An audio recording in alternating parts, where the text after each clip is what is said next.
نہیں ہے. شراب کس لیے حرام ہے؟ اسی لیے حرام ہے. ڈرگز کس لیے حرام ہے؟ اسی لیے حرام ہے. ضرورت سے زیادہ کسی انسان کے ساتھ عشق کرنے کو منع کیوں کیا گیا ہے؟ اسی وجہ سے منع کیا گیا ہے کہ یہ ساری چیزیں آپ کو اپنی ہستی سے بے نیاز کرتی ہیں اور آپ کی ہستی سے پیاری کوئی چیز نہیں ہے. ٹرانزیشن مومنٹ کیا ہوتی ہے؟ جیسے حضرت عمر رضی اللہ تعالیٰ عنہ اسلام کے مخالف تھے، لیکن اس کے بعد جب انہوں نے سورہ طٰہٰ کی وہ آیات پڑھی اور ان کے قلب پر اثر ہوا تو اسی لمحے ان کے اندر ایک تبدیلی آئی اور وہ بدل گئے. بسم اللہ الرحمن الرحیم.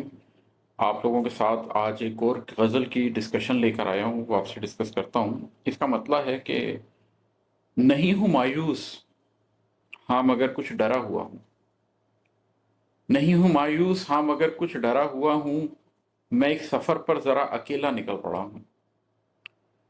جن لوگوں نے اپنی زندگی میں کبھی کوئی تبدیلی آتے نہ دیکھی ہو، وہ جب زندگی میں پہلی مرتبہ کسی تبدیلی کو اختیار کرتے ہیں، یہ شعر اس کے بارے میں بات کرتا ہے. ہوتا یہ ہے کہ ہم لوگ ایک کمفرٹ زون کے اندر اپنی زندگی گزار رہے ہوتے ہیں اور اس کمفرٹ زون کے اندر ہی خوشیاں پا رہے ہوتے ہیں، اس کمفرٹ زون کے اندر ہی غم پا رہے ہوتے ہیں. ہم انہی رستوں پر چلتے ہیں جن رستوں کے اوپر دنیا جا رہی ہوتی ہے. لیکن اگر آپ کسی نئی منزل کے متلاشی ہوں، اگر آپ ڈھونڈ رہے ہو کوئی ایسی جگہ جہاں پر کوئی اور نہ گیا ہو، تو یقیناً آپ کو ایسے رستوں سے گزرنا پڑے گا جن رستوں سے پہلے کوئی نہ گزرا ہو. تو ایسے میں ہوتا کیا ہے؟ مایوسی تو ہرگز نہیں ہوتی، اس لیے کہ آپ ہمت کر کے کسی چیز کے لیے نکلے ہوتے ہیں. تو جب آپ ہمت کر کے نکلے ہوتے ہیں تو ایک امید کے عالم میں ہوتے ہیں. آپ بہت لک فارورڈ کر رہے ہوتے ہیں کہ میں زندگی میں کیا حاصل کرنا چاہتا ہوں. لیکن اکیلے ہونے کا، تنہا ہونے کا ایک غم تو ہوتا ہے، اس کی ایک پریشانی تو ہوتی ہے. اس کی وجہ سے آپ کے اندر ایک ڈر پیدا ہو جاتا ہے. تو یہ شعر اس بارے میں بات کر رہا ہے کہ نہیں ہوں مایوس ہاں مگر کچھ ڈرا ہوا ہوں، میں ایک سفر پر ذرا اکیلا نکل پڑا ہوں. یہ ذات کے سفر میں بھی ہوتا ہے، اور یہ اگر آپ اپنی زندگی کے اندر کوئی مادی طور پر بھی کوئی نیا سفر اختیار کریں تو اس میں بھی ہوگا. جس شخص نے اپنی ساری زندگی لاہور شہر میں گزار دی ہوگی، جب وہ امیگریشن لے کر آسٹریلیا جانے کی کوشش کرے گا تو بھی ایسے ہی ہوگا کہ وہ مایوس تو نہیں ہوگا، ہمت میں تو ہوگا، لیکن اس کے دل میں 100 طرح کے ڈر بھی آ رہے ہوں گے کیونکہ وہ ان سین کی طرف بڑھ رہا ہوگا. آپ دیکھے بھالے کو چھوڑ کر ان سین کی طرف بڑھتے ہیں تو اس سے خوف پیدا ہوتا ہے. اور میرا تجربہ یہ ہے دنیا میں کہ بہت زیادہ لوگ ایسے ہیں کہ جو نیا تجربہ کرنے کے لیے تو تیار ہوتے ہیں لیکن پچھلی چیز کو بھول نہیں پاتے. حقیقت یہ ہے کہ لرننگ اتنی مشکل نہیں ہوتی جتنی ان لرننگ مشکل ہوتی ہے. آپ کے ماضی کی ہیبٹس، آپ کے ماضی کی سوچ، آپ کے ماضی کے تمام واقعات وہ آپ کو اپنی طرف گریویٹیشنل پول کے ساتھ کھینچ رہے ہوتے ہیں، اور اس کو چھوڑ کر جب آپ نکلتے ہیں تو آپ کے اندر ایک خوف پیدا ہوتا ہے. جو اس خوف کے اوپر قابو پا لیتا ہے وہ کامیاب ہو جاتا ہے. لیکن سفر کا آغاز اسی بات سے ہوتا ہے، اس سے ڈرنا نہیں چاہیے. نہیں ہوں مایوس ہاں مگر کچھ ڈرا ہوا ہوں، میں ایک سفر پر ذرا اکیلا نکل پڑا ہوں. اس کے بعد ہے فریب دینے لگا تھا اپنا یقین مجھ کو. فریب دینے لگا تھا اپنا یقین مجھ کو، میں بے یقینی سے اس یقین کے تلے گیا ہوں. اچھا، اب یہ شعر اسی کی کنٹینیوشن میں ایک بات کرتا ہے کہ آپ کا جو ایک یقین ہے، زندگی میں کہیں پر کوئی موڑ آتا ہے جس میں آپ کو وہ یقین فریب دینے لگ جاتا ہے، ایک کوسچن مارک اٹھتا ہے آپ کی پوری ایگزسٹنس پر، آپ کی پوری ذات پر، آپ کے پورے ماضی پر کہ کیا میں ٹھیک رستے پر زندگی گزارتا رہا ہوں. مثال کے طور پر کوئی ایتھسٹ ہے، اس نے اپنی ساری زندگی ایتھیزم کے ساتھ گزاری ہے اور اب وہ مذہب کی طرف راغب ہو رہا ہے. وہ بنیادی طور پر ایک چیز کا یقین رکھتا تھا اور اب اس یقین کے بارے میں بے یقینی پیدا ہونے لگ گئی ہے. اس کا وہ یقین اس کو فریب دینے لگا ہے. اس کے نتیجے میں کیا ہوتا ہے؟ ایک کیوس اس شخص کے اندر پیدا ہو جاتا ہے. میں بے یقینی سے اس یقین کے تلے گیا ہوں. فریب دینے لگا تھا اپنا یقین مجھ کو، میں بے یقینی سے اس یقین کے تلے گیا ہوں. پھر وہ ایک عجیب بے یقینی سے اپنے ہی یقین کے تلے دب جاتا ہے وہ شخص. میں اس میں آپ کو چینج کا ایک رول بتاتا ہوں، اس سے آپ کو اندازہ ہوگا کہ میں کیا کہہ رہا ہوں. چینج کی کچھ سٹیجز ہوتی ہیں، کچھ سٹیپس ہوتے ہیں. سب سے پہلی چیز جو آتی ہے وہ کنفیوژن ہے. اس کے بعد ہے کیوس. کیوس کے بعد کیا ہوتا ہے؟ کیوس کے بعد ایکسیپٹنس ہوتی ہے. ایکسیپٹنس کے بعد کیا ہوتا ہے؟ کانٹمپلیشن ہوتی ہے. اور کانٹمپلیشن کے بعد کیا ہوتا ہے؟ رینیول ہوتی ہے. میں یہ آپ کو سمجھاتا ہوں کیسے. کوئی چھوٹی سی مثال لے لیں زندگی میں. کسی ایک شخص کے گھر میں کوئی ڈیتھ ہو جاتی ہے، آپ اس کو یہ اطلاع دیتے ہیں تو سب سے پہلے وہ بے یقینی میں آپ سے کہتا ہے کیا کیا کہہ رہے ہو، اس لیے کہ وہ کنفیوز ہو جاتا ہے، وہ کنفیوژن کے عالم میں چلا جاتا ہے. एक दो फिक्रों के बाद जब आप उसे बताते हैं कि इस तरीके से तुम्हारे घर में फलां शख्स दुनिया से चला गया है, तो वो उस कन्फ्यूजन से निकलता है और क्योस में चला जाता है। वो एकदम पैनिक कर जाता है, वो पैनिक में बात करता है, हज़ियानी कैफियत में चला जाता है। उसके फौरन बाद क्या होता है, फिर अल्टीमेटली उसे एक्सेप्टेंस आती है, फिर वो चुप कर जाता है, अच्छा, ओके। वो पहली दफा इस बात को एक्सेप्ट करता है। कोई बात कोई 5 मिनट में कर लेता है, कोई 5 दिन में करता है, कोई 5 हफ्तों में कर लेता है। उसके बाद क्या होता है, फिर कॉन्टेम्पलेशन होती है, फिर वो सोचना शुरू करता है, फिर वो जिंदगी की हकीकत को समझना शुरू करता है, इस बात को समझना शुरू करता है, कॉन्टेम्पलेट करता है कि मैं किस तरीके से अब अपने बाप के बगैर या माँ के बगैर या भाई के बगैर जिंदगी गुजारूंगा। वो नए सिरे से जिंदगी को शुरू करने के बारे में सोचना शुरू करता है। और फिर क्या होता है, फिर रिन्यूअल होती है, फिर वो अपनी जिंदगी को दोबारा गुजारना शुरू करता है। ये बड़ी से बड़ी चीज पर भी होती है और ये छोटी से छोटी चीज पर भी होती है। कोई खिलाड़ी अगर क्रिकेट मैच भी खेल रहा है, तो अगर वो एकदम खेलने के लिए जाता है और बीट हो जाता है और बोल्ड हो जाता है, तो आप सिर्फ 5 सेकंड या 10 सेकंड की क्लिप देख लें, तो आप देखेंगे कि पहले वो शख्स एकदम कंफ्यूज हुआ और उसने घबरा कर पीछे देखा। अभी उसको यकीन नहीं कि आउट हो गया। उसके बाद वो क्योस में चला गया, वो पैनिक में चला गया। उस पैनिक आप उसकी शक्ल पर देख सकते हैं। फिर उसने एकदम अपना बैट नीचे कर लिया और सर झुकाकर खड़ा हो गया। अब उसको पता लग गया मैं आउट हो गया। उसने क्या किया, उसने इसको एक्सेप्ट कर लिया। फिर आप देखेंगे कि वापस जा रहा है और पवेलियन की तरफ जाते हुए वो अपना सर हिला रहा है और कुछ अपने आप से बात कर रहा है। वो कॉन्टेम्पलेट कर रहा है कि मैंने क्या किया, क्यों किया, आइंदा क्या नहीं करना। और फिर अब वो पवेलियन में जाके बैठ गया, अब उसकी रिन्यूअल हुई है, वो अगले मैच की तैयारी कर रहा है। ये हर लेवल पर होता है, छोटी से छोटी चीज से लेकर बड़ी से बड़ी चीज तक। तो जब आपका यकीन एक दफा जिंदगी में टूटे और आप अपनी रिन्यूअल करना चाहते हो, तो उसके अंदर सबसे पहली चीज क्या होती है, फरेब देने लगा था अपना यकीन मुझको, मैं बेयकीनी से इस यकीन के तले गया हूं। आप बेयकीनी के साथ अपने यकीन के तले जाते हैं और उसके बाद आप कंफ्यूजन, क्योस, एक्सेप्टेंस, कॉन्टेम्पलेशन और रिन्यूअल की इन सारी स्टेजेस पे गुजरते हैं और फिर आप अपनी जात की तश्कील नौ का आगाज कर सकते हैं। एक और शेर सुनाता हूं, अगर गिरह दूं नुफूस को तो बुरा ना मानो, अगर गिरह दूं नुफूस को तो बुरा ना मानो, मुझे जो शक हो तो अपने पीछे भी दौड़ता हूं। ये तो एक नॉर्मल मेरे घर में मेरे करीबी अहबाब में एक गुफ्तगू है जो मैं करता हूँ कि भाई मैंने तो अपने नफ्स को बहुत सख्ती से खींचा है, और जब मुझे लगता है कि वो रस्सी अपनी छुड़ा के या रस्सी दराज करके शहर भर का चक्कर लगाने लग गया, तो मैं उसे खींचता हूँ। तो इसी तरीके से वो लोग जो मेरे स्टूडेंट्स हैं, वो लोग जो मेरे साथ चलना चाहते हैं, मैं उनको भी अक्सर ये कहता रहता हूँ कि भाई अपने नफ्स को गिरा दो, मुझे भी कुछ नजर आएगा तो मैं तुम्हें बताऊंगा कि कैसे अपने नफ्स पे तंगी रखनी है और इसका बुरा ना बनाना। ये इसलिए नहीं है कि मैं तुम पे तनकीद कर रहा हूँ, मुझे जरा सा शक हो तो मैं अपने साथ भी यही सलूक करता हूँ, इसलिए कि नफ्स को जब तक आप खींच के नहीं रखेंगे, आप उसके ऊपर काबू नहीं पा सकते और आपके अपने कल्ब की तथहीर नहीं हो सकती है।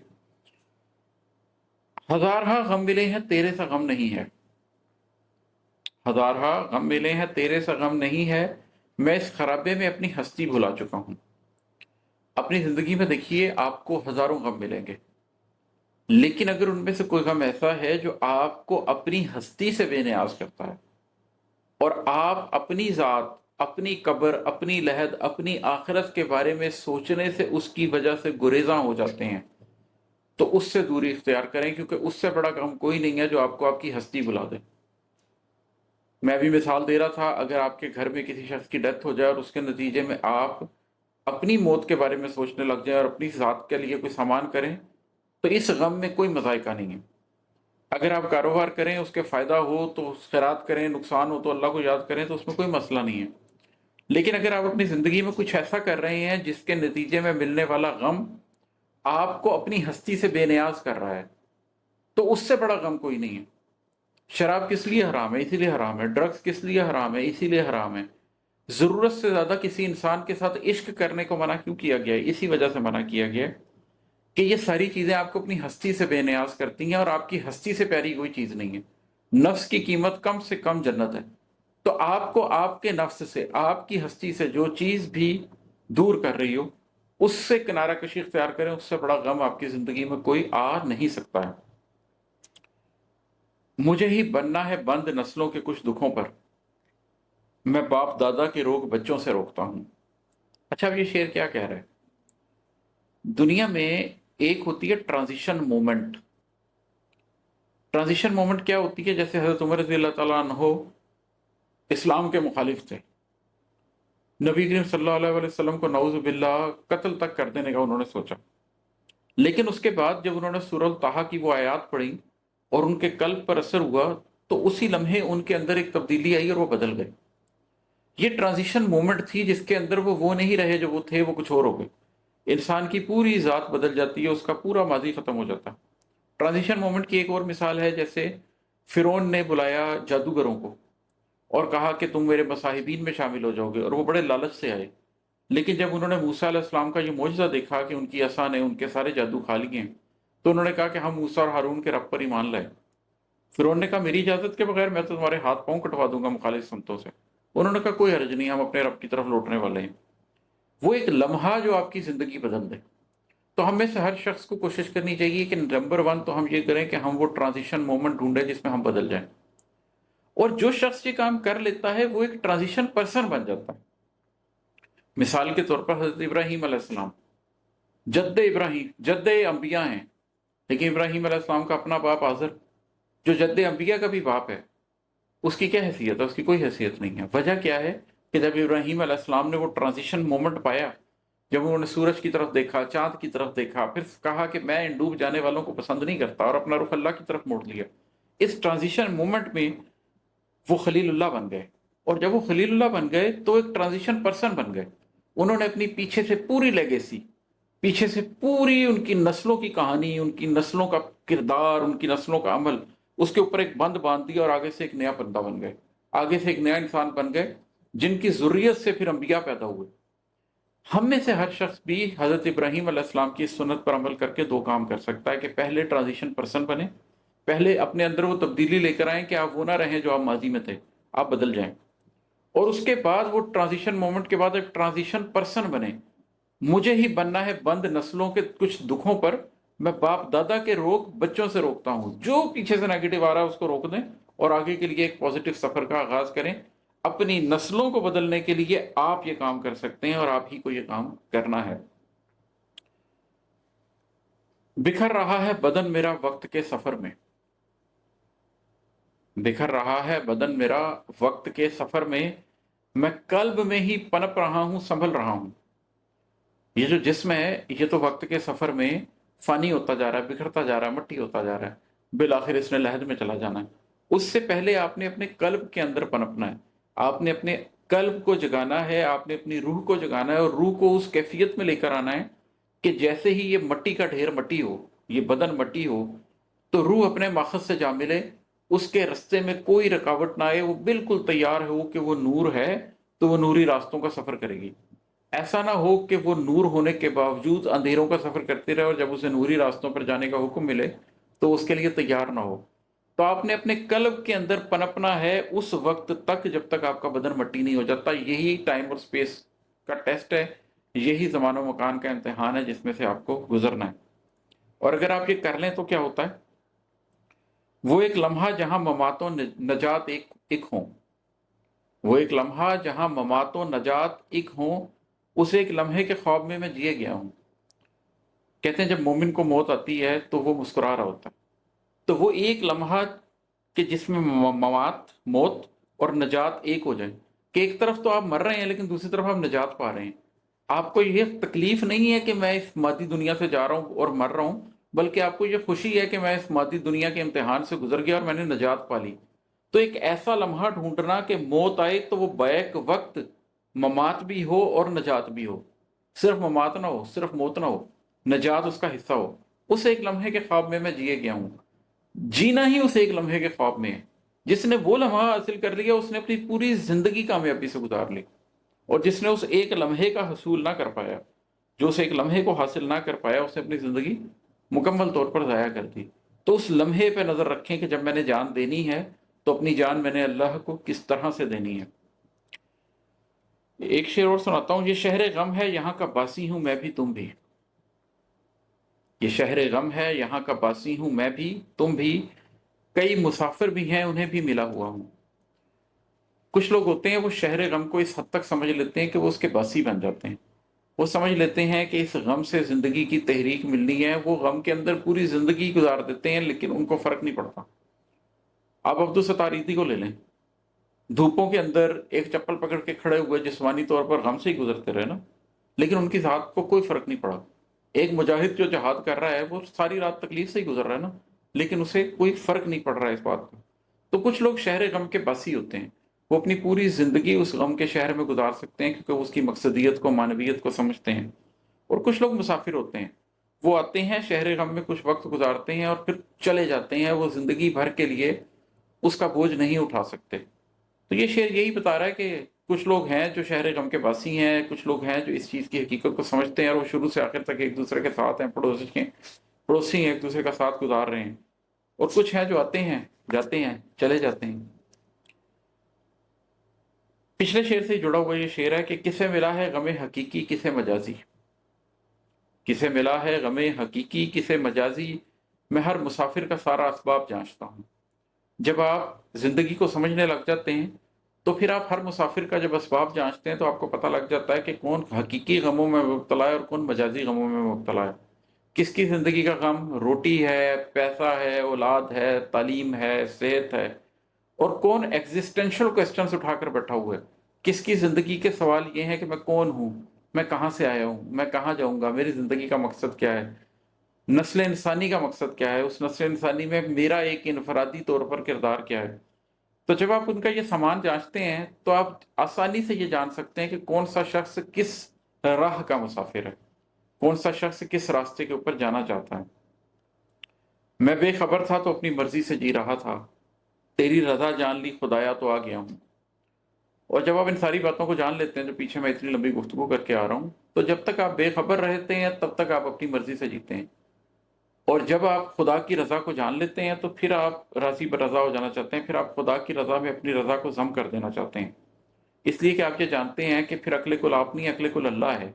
जो रजा उसकी है उसके अंदर खैर पिन्हा है, और जो रजा आपकी है उसके अंदर खैर पिन्हा नहीं है। जो रब की चाहत है उस चाहत के अंदर वो अपनी चाहत को जम कर देना चाहते हैं। जहां पे तुम देखते हो खुशियों की रंग और रौनक, वहीं मैं अक्सर उदास रूहों को देखता हूँ।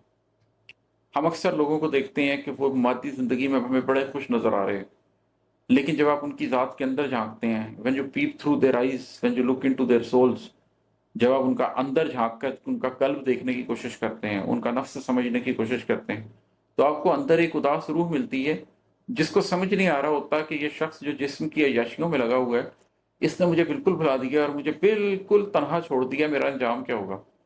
तो खुशियों की रंगो रौनक जब किसी में नजर आए तो उसके अंदर मौजूद उदास रूह को भी देख लेना चाहिए। नबी करीम सल्लल्लाहु अलैहि वसल्लम को अल्लाह ताला ने कुरान पाक में ये हुक्म दिया है कि ये जो जिनको हमने दुनिया का कुछ सामान दिया है, आप इनकी तरफ नजर उठाकर भी मत देखिए। ये तो दुनिया की जीनत है, ये तो दुनिया का खेल तमाशा है, उसको छोड़िए और जो हकीकी मकसद है उसके ऊपर देखिए, क्योंकि ये उदास रूहें हैं जो दुनिया के नशे के अंदर डूबी हुई हैं, मटेरियलिज्म के अंदर डूबी हुई हैं। और मकता है कि वो मुस्कुराहट जो मरते लम्हे नसीब होगी, इमाद उसके लिए दुखों से गुजर गया हूँ।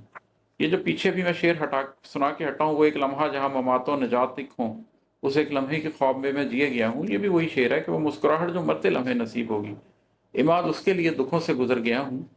वो बहुत तकलीफें आती हैं ज़िंदगी में इस रास्ते के ऊपर, जब आप अपनी ज़ात की तब्दीली के साथ स्टार्ट करके कोई बड़ी तब्दीली हासिल करना चाहें तो। लेकिन आपको अंदाज़ा होता है कि मैं जिस मुस्कुराहट के लिए ये कर रहा हूँ वो वर्थ इट है। जब आपको ये पता चल जाए कि मंजिल वर्थ इट है तो आप तकलीफ से गुजरना गवारा कर लेते हैं। दुनिया में कुछ लोग हैं जो बड़े जरी होते हैं, मैं उन लोगों में से नहीं हूँ। मैं हरगिज़ भी जरी नहीं हूँ। मुझे तो मकसद हिम्मत देता है। अगर मकसद बड़ा हो तो मैं जरी हो जाता हूँ, अगर मकसद बेमानी हो तो मेरे अंदर बुज़दिली पैदा हो जाती है। तो मैं उस बड़े मकसद की ख्वाहिश में जीता हूँ, उसी से मुझ में हिम्मत आती है और यही मैं आपको दावत देता हूँ। शुक्रिया।